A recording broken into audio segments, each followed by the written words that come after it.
Bom dia, pessoal, 11 horas em ponto, como vocês estão?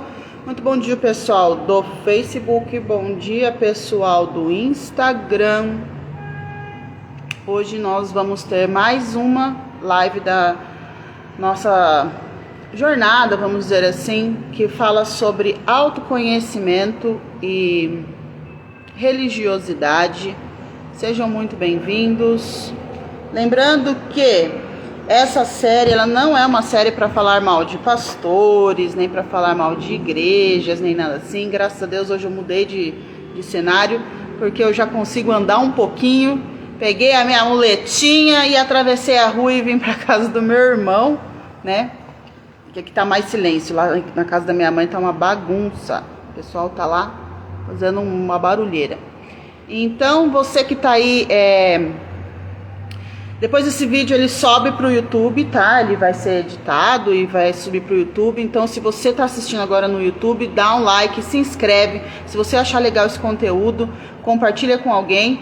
E tem uma playlist no meu canal do YouTube, chama Religiosidade. Você pode ir lá e assistir a série toda, tá bom? Nossa, parece que eu tô com um problema no Facebook. Fechar. Enfim, vamos tocar aqui no Instagram, que é o que interessa. Então você já pega aí o seu aviãozinho, manda para algumas pessoas para chamar. Vamos lá. E é isso. Partiu. Vamos começar então? Então, quem chegar tarde, depois assiste lá no YouTube ou assiste aqui mesmo no Instagram. Me parece que no Facebook ele parou a transmissão e eu não vou correr atrás disso agora não, porque eu tô aqui faz mais de um minuto e ele deveria já ter resolvido essa parada. Enfim, vamos lá. Então, o assunto de hoje é religiosidade e necessidade de ser visto.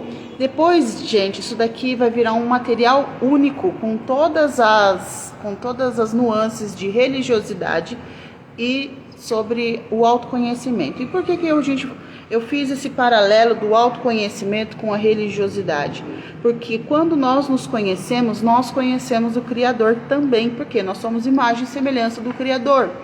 E tem muita gente que tem dificuldade em se relacionar com Deus porque não se conhece, não sabe como funciona, como que funcionam as suas emoções. Elas nem ao menos sabem... Deixa eu tirar esse fone que não... Bom, Elas nem ao menos sabem como que elas funcionam, ou por que elas têm medos, ou por que elas agem como agem, por que elas têm as distrações e vamos dizer assim, as tretas na vida dela, vem por conta do autoconhecimento, por não se conhecer. Então isso está atrelado ao seu sistema, ou seja, a forma como a família foi construída, tanto família de origem como família atual. Quando eu falo família de origem, é pai, mãe, irmãos, avós, tios. Quando eu falo família atual, é marido, esposa e filhos, tá bom? Então, hoje eu vou abordar a necessidade de ser visto. E dentro das igrejas existe um campo muito fértil para exteriorização dessas necessidades, desses problemas, dessas tretas. Isso causa problemas tanto internos, quanto quando a pessoa ela tem necessidades baseadas em traumas, baseadas na forma de funcionamento dela. A igreja, ela vai para a igreja para tentar suprir essas necessidades e a igreja é um campo fértil para isso. Por quê? Porque é uma comunidade, são várias pessoas, tem muito trabalho, tem muito serviço e muitas vezes pela pessoa não conhecer como que ela funciona e os traumas que ela tem, o que ela faz? Ela mergulha de cabeça na igreja atribuindo que ela está fazendo algo para Deus. E aí o que acontece? Essa pessoa acaba quebrando a cara. No fim da vida ou lá pra frente, o que ela conclui? Ou o problema é da igreja, ou o problema é da liderança, ou o problema é de Deus. E aí o que acontece? Essa pessoa se torna uma pessoa machucada pela religiosidade. Então ela fica meio rebelde, ela fica com vários problemas, ou ela até às vezes cai da fé por conta de não se conhecer e não conhecer esses caminhos dos traumas infantis, tá? Então, como hoje nós estamos falando sobre necessidade de ser visto, precisamos entender um negócio. A necessidade de ser visto, ela nasce na infância. Isso é resultado de um trauma. Por quê? Criança, gente, eu vou falar isso em todas as lives, porque eu vou partir do princípio que você caiu de paraquedas aqui agora, você não me conhece ou você não sabe do que nós estamos falando, tá? Tem outras lives lá atrás sobre o assunto religiosidade e autoconhecimento, mas eu vou repetir. Então, se você já ouviu isso, fixe isso na sua mente. Do 0 aos 5 anos, nós formamos o nosso caráter. Nós já somos quem somos a partir dos 5 anos, porque nosso caráter, o caráter humano, ele é baseado em traumas, tá? Violeta, tem como eu evitar traumas? Não tem como você evitar. O problema não é o trauma, o problema é o que nós não fazemos com ele, ou o que nós fazemos com ele, né? Então, a criança do 0 aos 5 anos, ela precisa ser amada, cuidada, provida, protegida, justiçada. Ela não teve essa justiça, ela não foi vista, ela não foi afirmada, ela não... A partir dos 2 anos, a criança começa a construir a sua identidade. Por que dos 2 anos, Violeta? Na formação do traço da psicopatia, a criança se descola da mãe. Porque é quando a criança começa a andar. Então, ela descobre que ela é um ser diferente da mãe. E aí, o que ela faz? Ela começa a caminhar para o mundo. Claro que na primeira infância, a criança é muito dependente dos pais, né? Principalmente da mãe. Na segunda infância, que é a adolescência, quando surge a sexualidade, ele já começa a se descolar tanto do pai quanto da mãe, para que 18, 20 anos saia de casa, descole totalmente. Tá? É assim que funciona a regra da vida, o sistema da vida funciona assim. Então, lá na infância, essa criança não foi vista, não foi afirmada, não foi elogiada, não foi autorizada a errar. Sim, se você tem filhos pequenos, entenda, as crianças e os jovens, os tenros, eles precisam de autorização para errar. Por quê? Uma criança petitiquinha, quando ela começa a andar, o que ela faz? Ela dá 2 passos e cai.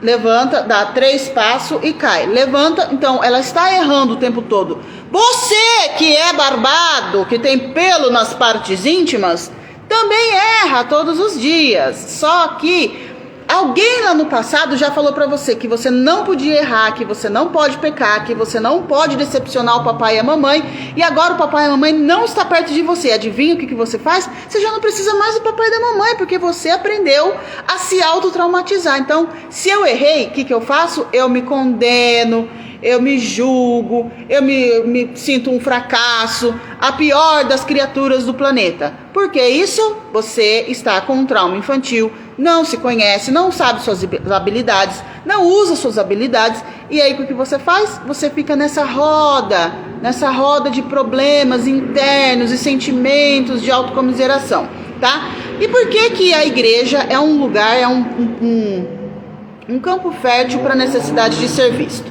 A igreja é um lugar, quando eu falo igreja é 4 paredes, igreja é instituição. Ela está ali para receber as pessoas, para tratar o espiritual das pessoas. Só que essas pessoas, elas não vêm só com o espiritual. Elas não tiram o físico, põe na gaveta, não tira o emocional, põe na gaveta, e vem para a igreja só com a parte espiritual e com a Bíblia embaixo do braço. As pessoas não fazem isso. Elas são completas, elas são trinas, assim como Deus Pai, Deus Filho e Deus Espírito Santo. Os seres humanos são corpo, alma e espírito. Nós vamos inteiros para a igreja. E chega na igreja, são pessoas ajudando pessoas querendo desenvolver a espiritualidade das outras pessoas. Através do quê? Através da Bíblia, através dos princípios bíblicos. E igreja é um lugar que tem muito trabalho, ele tem muito serviço, porque essa é a onda da igreja. Nós precisamos ajudar o próximo, levar o próximo até Cristo, falar de Cristo para o próximo, tolerar. A Bíblia diz que nós temos que carregar os pesos uns dos outros. Ok, lindo, maravilhoso. Entendeu como funciona a igreja? É para isso que serve a igreja, para nós pregarmos o evangelho, levarmos o evangelho. Qual que é o verdadeiro evangelho, de acordo com a Bíblia? cuidar dos órfãos e das viúvas. Pensa comigo, naquela época quando a Bíblia foi escrita, o que eram os órfãos e as viúvas? Eram as pessoas que mais precisavam de ajuda, porque as viúvas, elas dependiam 100% do marido, e os órfãos precisam dos pais, os pais não estão mais lá. Entenderam? Vamos parafrasear para os dias de hoje. A igreja é um lugar para receber as pessoas que estão fracas, que estão doentes, tanto espiritualmente quanto emocionalmente. Essas pessoas vêm cheias de traumas da vida, compreendem? Só que quando eu não estou curada, não estou sarada completamente, e não adianta você aí, o dia que eu estiver sarada completamente, que eu for plena, eu vou fazer alguma coisa na igreja, eu vou ajudar alguém, não vai dar certo, sabe por quê? Nós somos pessoas em construção, todos nós estamos em construção, todos nós, a gente resolve as nossas tretas internas uma após a outra todo santo dia. Quando uma pessoa é considerada saudável, Violeta, quando a pessoa tem consciência de que ela resolveu uma treta dela interna hoje, amanhã ela vai topar com outra treta interna. E aí ela vai resolver. E ela não vai ficar, porque foi o diabo, porque foi Deus, porque foi meu pai, porque foi minha mãe, porque foi...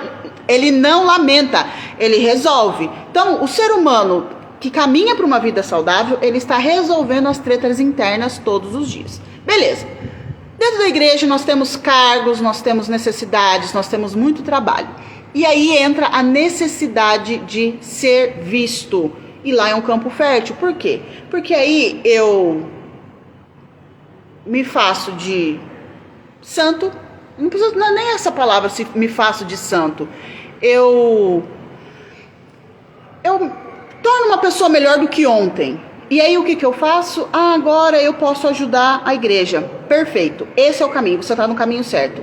Só que como a pessoa ela não entendeu ainda que ela não precisa, não é só tratar o lado espiritual, mas também o lado emocional, ela tem traumas de necessidades de aprovação, porque o pai não aprovou, a mãe não aprovou, a professora não aprovou. E aí quando ela entra na igreja, como a gente tem aquela aura de vamos amar todo mundo, porque Deus é amor, porque Jesus mandou perdoar 70 vezes 7, o que acontece?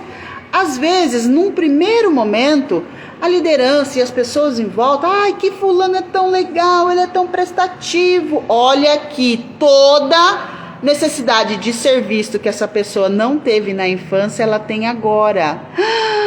Eu estou sendo visto, eu estou sendo valorizado finalmente, eu estou sendo amado, que lindo. Só que toda pessoa traumatizada, ela traumatiza, toda pessoa ferida e machucada, ela fere e machuca. Como essa pessoa ainda não entendeu que ela tem necessidades internas doentias, ela vai andando, vai fazendo coisas legais, bacanas, mas todo sistema tem regras internas, tem formas de funcionamento, e às vezes essas formas de funcionamento não foram colocadas na mesa na hora que essa pessoa entrou naquele cargo, na hora que ela assumiu aquela responsabilidade. E aí o que essa pessoa faz? Ela vai caminhando. Aí ela, num primeiro momento, é tudo lindo, maravilhoso, é um mar de rosas. Quando ela começa a caminhar, ela começa a pensar, bom, agora eu já posso tomar certas decisões de forma autônoma. Eu não preciso depender da autorização de uma liderança, eu não preciso depender da autorização de pastor e etc e tal. Começa a tomar algumas atitudes. Estou dando um exemplo aqui, tá bom? E aí a liderança vem e corta a asa da pessoa. E aí a pessoa, o que ela faz? Ela cai no mesmo buraco de onde ela saiu, do trauma infantil de não ser visto, de não ser amado, de não ser afirmado. E aí qual é a conclusão dessa pessoa? O mundo é realmente cruel. Esses crentes são piores do que eu imaginava. Eles não pregam o amor de Deus, por que eles não me aceitam? Eu estou sendo perseguido. Compreende? Então, às vezes a pessoa está ali dentro da igreja, ela é uma bênção num primeiro momento, e daqui a pouco ela se torna um problema, um furacão de problemas, porque existem traumas internos e infantis, existe a necessidade de ser visto. Então vamos lá. Às vezes dentro dessa necessidade de ser visto, a pessoa ela começa a executar certas tarefas e certas funções de uma forma excelente, de uma forma assim magistral. Ela tem uma maestria para fazer as coisas. E aí na verdade o que ela está buscando? Como ela não entendeu ainda os traumas internos infantis, ela acaba buscando poder, afirmação de valor próprio, e ela tem a sua identidade distorcida. Como ela tem a identidade dela distorcida, do tipo, eu não valia nada, mas agora eu entrei na igreja, eu tô valendo alguma coisa. Não, gente, você tem que valer alguma coisa com igreja, com dinheiro, sem dinheiro, com marido, sem marido, com filho, sem filho. Se você não entender o seu valor interno, se você não ativar sua identidade antes de qualquer coisa, não vai dar certo. Você até caminha um tempo, mas daqui a pouco cai. Você até parece que tá saudável, mas daqui a pouco você fica meio perdido ou se sente inadequado. Então, ativar sua identidade é o primeiro passo de todos. E ativando a identidade, como que a gente faz para ativar a identidade? Precisamos conhecer quem somos, quais são os nossos medos, maiores medos, quais são os nossos traumas, aceitar esses medos, criar situações, criar mecanismos e ferramentas para lidar, conhecer quais habilidades que eu tenho, saber como que eu consigo colocar essas habilidades em jogo. Tudo isso está dentro do autoconhecimento. Beleza, isso é coaching. Você chama do que você quiser. O coaching é uma ferramenta, terapia é uma ferramenta, psicologia é uma ferramenta. Você pode usar qualquer ferramenta. E você, Beleza, com o que você trabalha? Eu trabalho com análise corporal sistêmica, tá? Então, através do formato do seu corpo, eu sei quais são as suas principais dores e eu sei como a sua mente funciona. E o que é a sistêmica? A sistêmica vai verificar o seu ambiente, família de origem e família atual. Quando junta duas pessoas, nós juntamos dois sistemas. E essas duas pessoas geram um terceiro sistema, que traz tantos problemas de um quanto do outro. E aí é uma soma, né? De problemas ou de habilidades, tá? Com o passar do tempo, quando essa pessoa ela é tolhida, ou seja, a necessidade de ser visto, na verdade, ela acaba, quando ela está sendo exercida de uma forma doentia, a pessoa começa a buscar poder. Porque se eu tiver poder, se eu for poderosa, se eu estiver acima de todo mundo, eu não vou ser humilhado. Eu vou ser visto, porque quem está numa situação de poder está lá no topo, quem está no topo é visto. Lembra que eu tenho uma necessidade de ser visto? Então, eu começo exercitando esses meus cargos, essas minhas funções, de uma forma magistral. Mas a minha necessidade é de poder. Eu estou buscando poder. Para quê? Para que eu não seja humilhado de novo. Para que eu não seja rejeitado de novo. Para que eu não seja abandonado de novo. Para que eu não seja manipulado de novo. E para que eu não seja traído de novo. Essas palavras que eu acabei de falar são as dores básicas de qualquer ser humano. Quando você sabe qual é a sua dor básica, adivinha? Então isso aconteceu comigo, eu tenho necessidade de não ser abandonado, eu tenho a dor do abandono. Então, eu vou me sentir sempre mais abandonado do que traído? Provavelmente sim. Então eu estou me sentindo abandonado com alguém me parando, me barrando? Sim. Isso faz sentido? Diz você. Aí você começa a analisar. Mas realmente a pessoa não me abandonou. Eu me senti abandonado, mas não houve um abandono da liderança. Não houve um abandono da pessoa que estava acima de mim. Da pessoa que precisava dar essas instruções. Nossa, minha vida ficou muito mais fácil, porque isso é uma coisa minha, não é uma coisa que está acontecendo ao meu redor. Adivinha? Tretas são cortadas pela raiz. E aí, se eu me conheço, eu não preciso brigar. Eu não preciso colocar a culpa na instituição, na denominação. Porque às vezes tem gente que fala assim, porque quando eu fui para a Assembleia, eu me encontrei, porque as pessoas da Assembleia são pessoas de Deus. Porque a outra igreja que eu ia, aquilo lá não. Aquilo lá parece que é um inferno na terra. Não é um inferno na terra. O problema é que você faz da sua vida um inferno na terra. Por quê? Porque não se conhece, certo? Então vamos lá, eu fiz uma lista de alguns exemplos de danos da necessidade de ser visto, né? A pessoa, quando ela entra nessa vibe, ela começa também a pegar tantas coisas, a agarrar tantas oportunidades, porque como eu preciso ser visto, talvez se eu fizer mais, se eu tiver muitos cargos, eu vou ser melhor recompensada, tanto por Deus. Aqui é um outro problema, porque a pessoa às vezes ela começa a engolir sapo também, e isso nós vamos entrar lá na próxima live. Deixa eu ver se é a próxima. É a próxima, que é a necessidade de força, e aí eu penso que eu sou obrigado a engolir sapos, crocodilos, cobras e lagartos. Por quê? Porque assim eu vou ser visto por Deus, eu vou ser recompensado por Deus. Deus tá com o braço cruzado, olhando pra você com os olhos igual o meu, assim, falando: carinha, você tá meio louco da cabeça, que você tá escolhendo fazer essas coisas e eu não tenho nada que ver com a sua escolha. Eu já dei livre-arbítrio pra você escolher. Escolha certo, vai se conhecer, vai trabalhar, vai ler a Bíblia, né? Então, vamos lá. Então, a médio e longo prazo, quando essa pessoa ela começa a levar muita cacetada na cabeça, muito não, muita porta fechada. Por quê? Porque na verdade ela tá numa busca do poder, e quem tá perto às vezes nota, às vezes não, sempre, tá?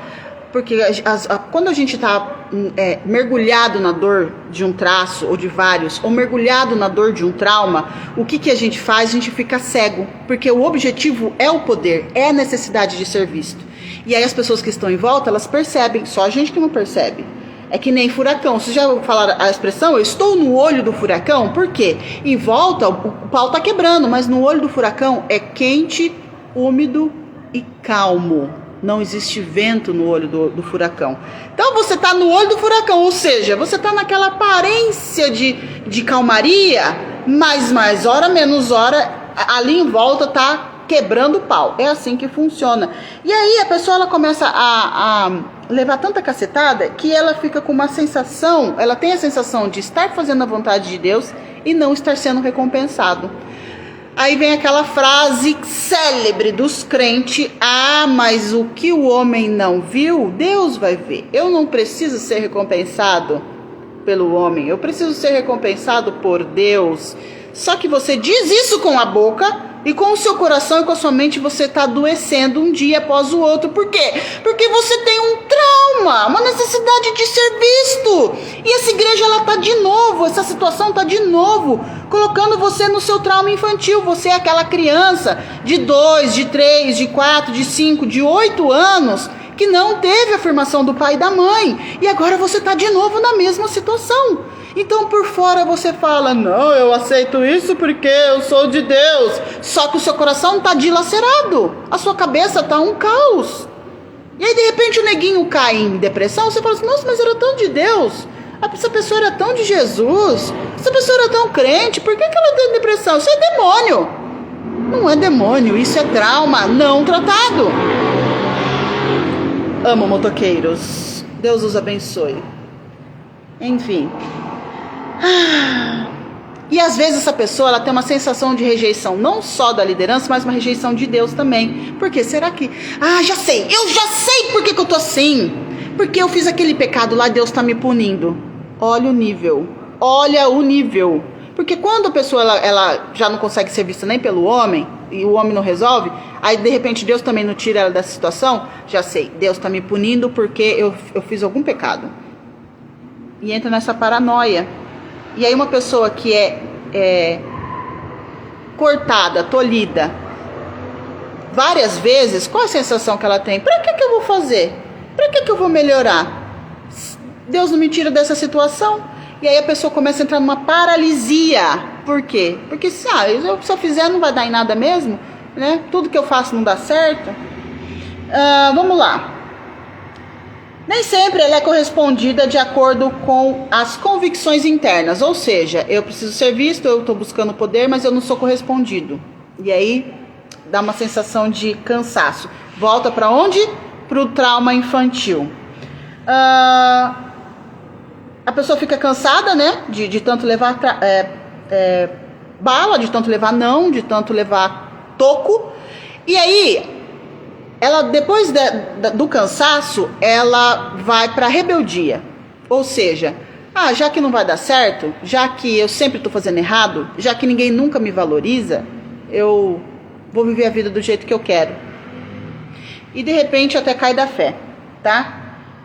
Ela começa a ter conceitos de que crente não presta, igreja não presta. Eu conheci uma moça que ela trabalhou muitos anos na igreja, trabalhava com criança, ela era diaconisa. E aí eu não sei que vibe que ela entrou na vida dela, que devia ter traumas ali, tanto do lado dela quanto do marido, e chegou num nível assim de esfarelamento familiar e de conceitos que ela tinha sobre Deus e sobre a igreja, que ela chegou no ponto de dizer que Deus não existia e partir para uma religião mística. Ela estava com o terceiro olho e tudo mais, dizendo que Deus não existia, que essa história de Deus era tudo mentira. Uma pessoa que experimentou, teve experiências com Deus, né? E aí, por quê? Porque tinha traumas internos, não se conhecia. O que aconteceu? Estava numa necessidade de serviço, de ser aprovado. Não achou isso dentro da igreja. Achou durante um tempo, mas daqui a pouco, né? Ela vai... Lembre-se que uma pessoa que tem traumas e que tem necessidades dentro dela, ela vai sempre buscar o trauma. Ela sempre vai buscar o resultado do trauma, tá? E isso é de forma inconsciente. Por quê? Porque ela já aprendeu desde pequena a escolher o trauma, a escolher aquele caminho. Por isso que você às vezes está aí, fala assim, nossa, mas eu tenho a sensação que minha vida não melhora. Parece que a hora que eu vou decolar, eu caio de novo. Eu vou decolar, eu caio de novo. É hora de você olhar para dentro de você e buscar as suas habilidades e tentar se entender, tá? Depois que a pessoa entra nesse nível de rebeldia, né? Porque agora, poxa, Deus não me protegeu do meu pai, não me protegeu da minha mãe. Isso aqui, ó, inconsciente. Deus não me protegeu do meu pai, não me protegeu da minha mãe. Meu pai e minha mãe não me cuidaram, não me amaram, não me protegeram, não me justiçaram. Aí eu fui pra você, Deus. Eu fui pra você.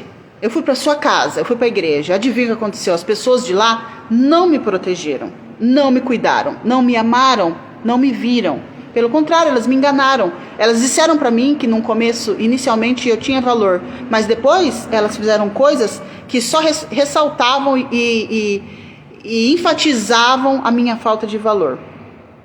Aí, qual que é o próximo passo? A rebeldia. Eu saio da igreja e começo a falar mal. E o próximo passo? O próximo passo é a quebra de princípios. Ou seja, todos aqueles princípios que eu acreditava... E, gente, princípios não mudam. Princípios não mudam nunca.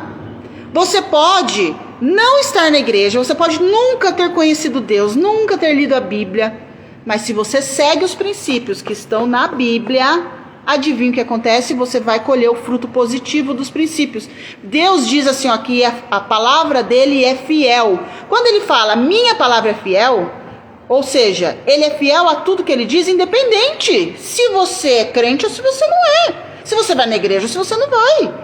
Se você diz que acredita nele ou não. Se você cumpre um princípio que ele coloca na Bíblia, ele te recompensa, porque ele é fiel à palavra dele. Ele bota um princípio, é o quê? Uma lei imutável. Se essa lei não muda, o resultado dela não muda também. É isso que as pessoas precisam entender. Mas aí a pessoa tá lá, né? Depois que ela passou do nível da rebeldia, ela entra na quebra de princípios. Porque quando ela quebra os princípios, é uma forma inconsciente de afrontar os pais que não amaram, não cuidaram, e é uma forma de afrontar a Deus, do tipo, tá vendo? Você, que é o cara que me deu aqueles pais, que me deu todas essas situações traumáticas, você, Deus, não foi responsável, não foi capaz de me tirar dessa situação, sabe o que eu vou fazer? Você não existe e esses princípios também não existem. Aí o que acontece com essa pessoa? Quando você quebra princípios, se você obedece, recebe. Se você quebra, adivinha o que acontece? Você recebe também a recompensa de princípios quebrados. Aí a vida vai assim, ó. Inicialmente parece que é libertador. Eu não preciso de regras agora na minha vida. Ninguém manda em mim. Eu mando em mim. Eu sou o Deus da minha vida. Eu sou a pessoa que toma conta das rédeas e da direção da minha vida. E aí sabe o que acontece? Você recebe as consequências num médio prazo, e aí a vida da pessoa começa a virar assim, ó, que nem uma latinha, uma lata na enxurrada, numa rua de descida. E aí ela já está tão perdida, ela já está tão longe de princípios, tão longe de Deus, tão longe de espiritualidade, tão longe de si próprias, que elas não conseguem parar e olhar para a vida e falar assim, gente, minha vida está uma desgraça. E por que está uma desgraça? Porque está longe da graça. Quem é a graça? Cristo é a graça. Porque, embora sejamos pecadores, embora sejamos doentes, embora tenhamos problemas, a Bíblia diz que Cristo se fez maldito para que nós fôssemos benditos. Ele se fez doente para que fôssemos sarados. Ele se fez pecador para que nós fôssemos aceitos pelo Pai. Ele religa o ser humano ao Pai. Então, faz muito sentido. A pessoa que quebra princípios, ela se torna uma pessoa desgraçada, sem a graça. E a graça é Cristo, tá? E aí, uma outra ótica desse problema, isso aqui nós estamos falando de uma pessoa que ela afunda e se afasta. E tem as pessoas que ela se afunda e ela se coloca num lugar onde ela diz assim: eu estou sendo aceita por Cristo, mas sabe, tudo isso que está acontecendo comigo é para provar que eu não valho nada, que eu sou pequeno, pobre, cego e nu, que eu sou o menor de todos e que eu tenho que diminuir para que Cristo apareça. Só que essa pessoa, ela fala isso da boca para fora. Aí ela entra numa vida de pobreza, tanto pobreza emocional, espiritual e financeira, relacional. E aí sabe o que ela diz? Pô, fulano, você não casou? Não. Quantos anos você tem? 50. Ah, mas sabe por que eu não casei? Porque Deus não quis. Porque eu estou fazendo a vontade de Deus. Aí ela entra no coitadinho. Eu estou fazendo a vontade de Deus. Mas você está com problema financeiro? Mas por quê? Ah, sabe por quê? Deus está me provando, porque vai que eu tenho dinheiro, né? E aí eu me desvio do caminho de Deus. Ah, entendi. Mas por dentro está passando necessidade, está com raiva de si mesmo. Então, a pessoa entra numa autonegação em todas as áreas da vida. E ela fala o quê? Eu faço isso porque eu quero agradar a Deus. Gente, Deus é o Pai, é o Criador. Ele criou o universo, Ele criou você, Ele criou tudo. A Bíblia diz que Ele é o Senhor dos exércitos, o dono do ouro e da prata. E você vivendo uma vida de miséria, de desgraça? Você está perdido, amigo? Você está perdido, querida? Por quê? Porque está preso numa necessidade infantil, num trauma infantil. Faz sentido pra vocês? Vocês estão entendendo? Depois vocês deixam uns comentários aqui, conta a história de vocês. Inclusive, deixa eu já falar aqui pra vocês. Tá rolando aí o 20 por 1. O que é o 20 por 1? Você me manda a sua história. Claro que seu nome vai ser resguardado, sua cidade vai ser resguardada. Eu não vou falar quem é, mas eu vou contar a história e vou dizer o que a análise sistêmica pode fazer pelo seu problema, tá? Vamos dizer que de leve aí você já leva uma parte da sua vida, um norte. Eu já mostro um norte através da análise sistêmica, ok? Vamos ver se eu deixei alguma coisa de fora. Aí o que acontece? Quando a pessoa ela não se conhece, ela tem essas necessidades internas, o que ela faz? Ela acaba criando ciclos, entrando em ciclos. Então é assim: eu tô bem com Deus, eu tô bem com Jesus, eu tô bem com a sociedade, eu tô bem com a minha família, eu tô ganhando dinheiro. Daí eu faço o quê? Como eu tenho necessidade de ser vista, eu busco o poder, e aí eu ferro tudo e caio de novo no zero. Então é uma vida em looping. Ela tá sempre na tentativa de sair do trauma, de se resolver a vida, de se relacionar bem com Deus e etc. Ela toma escolhas, toma caminhos, ela faz escolhas, ela toma caminhos que volta pro trauma. Por quê? Porque esse é o único caminho que ela conhece. Qual? O caminho infantil, de traumas e de dores e de não conhecimento das próprias dores e das próprias habilidades, tá? Então, a live de hoje era essa. Eu espero vocês no sábado que vem. Se você tá no YouTube, dá um like, compartilha, inscreve no canal.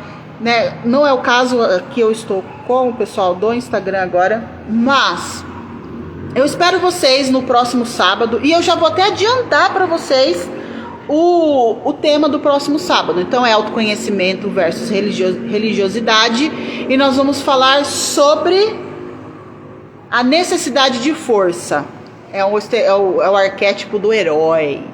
O mundo precisa de gente como você, porque você é tão bom, você é tão forte. E isso está escondendo um monte de problema. Galera, é isso. Um beijo, um abraço. Nem sei quanto tempo faz que eu tô aqui, mas Eu aguardo vocês no próximo sábado às 11.